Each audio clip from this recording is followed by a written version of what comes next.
আসসালামু আলাইকুম। কেমন আছেন সবাই? বাংলাদেশের নিরাপত্তা রক্ষায় এক গুরুত্বপূর্ণ বাহিনী হল র্যাপিড অ্যাকশন ব্যাটালিয়ন বা র্যাব। সন্ত্রাস, জঙ্গিবাদ, মাদক চোরাচালান, অপহরণ, নানা অপরাধ দমনে র্যাবের সাহসিকতার গল্প রয়েছে। আছে বিতর্ক।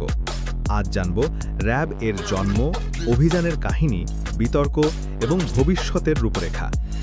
২০০৪ সালের ২৬ মার্চ স্বাধীনতা দিবসে আনুষ্ঠানিকভাবে যাত্রা শুরু করে র্যাপিড অ্যাকশন ব্যাটালিয়ন।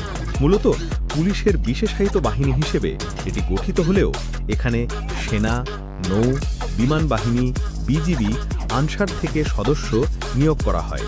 শুরু থেকেই এর মূল উদ্দেশ্য ছিল সন্ত্রাস ও জঙ্গিবাদ দমন, মাদক চোরাচালান প্রতিরোধ, অপহরণ, চাঁদাবাজি ও চুরি ডাকাতি বন্ধ করা, বিশেষ নিরাপত্তা প্রদান।